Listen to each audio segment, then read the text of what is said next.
حرمت روح پیمبر یک نظر کن سوئے ماں. السلام علیکم ورحمۃ اللہ وبرکاتہ. محترم ناظرین کرام، جیسا کہ ہم نے آپ کو اس سے پہلے بھی کئی ویڈیو میں یہ بتایا ہے کہ حضور شیخ اعظم علیہ رحمۃ الرضوان دین و سنیت کی اشاعت کے حوالے سے سیمانچل بہت زیادہ جایا کرتے تھے اور دین و سنیت کی اشاعت بھی اچھی طرح سے کیا ہے. اسی تعلق سے ایک واقعہ ہم آپ کے سامنے پیش کرنا چاہتے ہیں. یہ واقعہ جہانگیر پور ضلع کشن گنج کا ہے. یہاں سن 1975 کی بات ہے. کہتے ہیں کہ وہ گاؤں بد مذہب اور بد عقیدوں سے بھرا ہوا تھا اور وہاں کے سارے لوگ منت اللہ رحمانی کے گرویدہ اور ان کے مرید تھے اور حلقہ اثر میں داخل تھے. حضور شیخ اعظم علیہ رحمۃ الرضوان ایک مرتبہ کشن گنج پہنچے ہوئے تھے اور اس جہانگیر پور گاؤں میں منت اللہ رحمانی کا ایک رات میں جلسہ تھا اور انہوں نے خطاب بھی کیا. صبح کو آپ کے ایک مرید نے جو اسی گاؤں کا باشندہ تھا، ان کا نام مولانا شاکر عادل اشرفی ہے، انہوں نے گاؤں والوں سے کہا کہ دیکھیے ہمارے پیر صاحب اور ہمارے جو شیخ ہیں وہ کشن گنج جامع مسجد میں موجود ہیں. ہم یہ چاہتے ہیں کہ آج رات میں ان کی تقریر ہوگی اور یہ پنڈال وغیرہ لگا رہنے دیجئے، جو کچھ بھی بھاڑا وغیرہ ہوگا ہم اس کا ادا کریں گے. لیکن گاؤں والے تیار نہیں ہوئے. بالآخر مولانا شاکر عادل صاحب نے بڑی کوشش اور منت و سماجت کر کے گاؤں والوں کو کسی طرح سے تیار کر لیا اور کہا کہ آج رہنے دیجئے، ہمارے شیخ کی تقریر ہوگی اور آپ لوگ ضرور سنیے. گاؤں والے بادل ناخواستہ تیار ہو گئے. مولانا شاکر عادل اشرفی اسی وقت اٹھے اور کشن گنج جامع مسجد میں پہنچے. حضور شیخ اعظم وہاں پر موجود تھے اور اس واقعہ کے چشم دید گواہ آج بھی موجود ہیں. حافظ ظہور عالم اشرفی صاحب، یہ مبیہ بائیسی کے رہنے والے ہیں، وہ آج بھی موجود ہیں. کہتے ہیں کہ مولانا شاکر عادل اشرفی صاحب جب پہنچے مسجد میں اور انہوں نے پورا واقعہ بیان کیا تو حضور شیخ اعظم نے پوچھا، مولانا بتاؤ گاؤں کا نام کیا ہے؟ تو انہوں نے کہا کہ حضور گاؤں کا نام جہانگیر پور ہے. حضور شیخ اعظم نے برجستہ ارشاد فرمایا، یا مختوم اشرف جہانگیر سمنانی فتح آپ کی ہوگی. آپ نے کہا مولانا شاکر عادل صاحب آپ جائیے، میں انشاءاللہ العزیز مغرب سے قبل وہاں پر پہنچ جاؤں گا، مغرب کی نماز وہیں پر پڑھوں گا.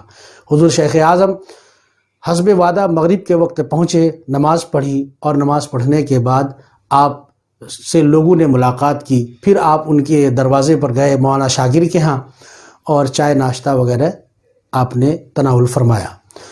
اتنے میں خبر یہ آئی کہ اس گاؤں کا جو مکھیا تھا، جو پردھان تھا، اس کے پیٹ میں بہت تیز درد ہونا شروع ہوا اور درد اتنا بڑھتا گیا کہ وہ بے چین ہو گیا اور اس کے جتنے بھی رشتہ دار تھے، ماننے اور جاننے والے تھے، وہ سب کے سب پریشان ہو گئے، حتیٰ کہ اس کی زندگی سے مایوس ہو گئے.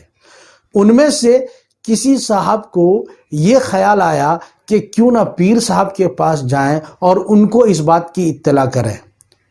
انہی کے ماننے والوں میں سے ایک صاحب حضور شیخ اعظم کے پاس آئے اور عرض کیا کہ حضور اس گاؤں کا جو مکھیا ہے اچانک اس کے پیٹ میں درد ہوا ہے اور یہ کیفیت ہے، آپ کچھ کر دیجئے. آپ نے ارشاد فرمایا کہ ٹھیک ہے، ایک گلاس پانی لے آؤ.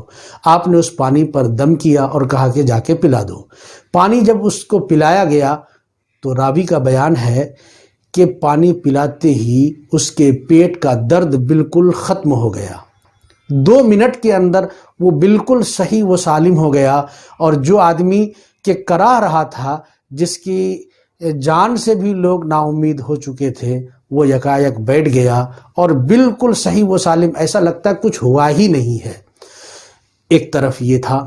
اس کے بعد حضور شیخ اعظم علیہ رحمۃ الرضوان عشاء کی نماز ادا کی. عشاء کی نماز ادا کرنے کے بعد آپ جلسہ گاہ میں پہنچے اور تقریر فرمائی. عظمت رسول صلی اللہ علیہ وسلم مقام رسول صلی اللہ علیہ وسلم اور عشق مصطفیٰ، یہ آپ کے مرکزی عناوین ہوا کرتے تھے۔ آپ نے اسی ٹاپک پر گفتگو فرمائی۔ فرماتے ہیں کہ آپ نے لگ بھگ 2 گھنٹے تقریر کی اور دلائل و براہین کے ذریعے سے آپ نے اپنے خطاب میں حق و باطل کا ایسا آپ نے امتیاز کیا اور ایسی لکیر کھینچی کہ عالم اور علماء اور دانشور کو تو رہنے دیجئے، عام آدمی بھی احقاق حق اور ابطال باطل پر قادر تھا۔ وہ یہ سمجھ سکتا تھا کہ کون غلط ہے اور کون صحیح ہے۔ آپ کی تقریر ہوئی، جلسے کا اختتام ہوا، نماز فجر ادا کی گئی اور پھر اس کے بعد فجر کے بعد آپ چائے ناشتہ کے لیے جب بیٹھے تو گاؤں والے سب کے سب حاضر ہوئے اور سبھوں نے تمام باطل عقائد و نظریات سے توبہ کر کے آپ کے دست حق پرست پر بیعت کی اور سنیت میں داخل ہو گئے۔ ناظرین کرام، حضور شیخ اعظم علیہ رحمت و رضوان نے اپنے خطاب کے ذریعے سے اور اپنے اس روحانی عملیات کے ذریعے سے اپنی پرورش نہیں کی ہے، یہ تاریخ شاہد ہے۔ آپ ان تمام چیزوں کا استعمال دین و سنیت ہی کے لیے کیا کرتے تھے۔ آپ نے اگر تعویذات کا بھی استعمال کیا ہے اور روحانی عملیات کا استعمال کیا ہے تو اس سے بھی دین و سنیت کے اشاعت کے لیے کیا ہے، خطابت بھی کی ہے تو دین و سنیت کی اشاعت ہی کے لیے کیا ہے۔ جیسا کہ یہ واقعہ خود شاہد ہے، مکھیا کے پیٹ میں درد ہونا اور پھر اچانک حضور شیخ اعظم کے دم کیے ہوئے پانی سے صحیح ہو جانا، یہ کوئی اتفاقیہ نہیں ہے، بلکہ میں تو یہ کہتا ہوں کہ حضور شیخ اعظم کو اس تصرف کے ذریعے سے لوگوں کے اوپر باور کرنا مقصود تھا کہ حق و باطل کیا ہے، اور تاکہ لوگ آپ کی باتوں کو بغور سنیں اور سمجھیں اور پھر حق و باطل کے درمیان امتیاز کرتے ہوئے باطل کو چھوڑ کر حق میں داخل ہو جائیں اور حق کا دامن تھام لیں۔ حضور شیخ اعظم نے اپنے اس عمل میں اسی چیز کو واضح کرنے کی کوشش کی تھی۔ ناظرین کرام، اگر ہم بھی اپنے بزرگان دین کے نقش قدم پر چلیں تو ہم بھی انہی کے نقش قدم پر چلتے ہوئے اس طرح کے کام انجام دے سکتے ہیں۔ اللہ پاک ہمیں اپنے بزرگان دین کے فیضان سے مالا مال فرمائے۔ السلام علیکم ورحمۃ اللہ وبرکاتہ۔ حرمت روح پیمبر یک نظر کن سوئے ماں۔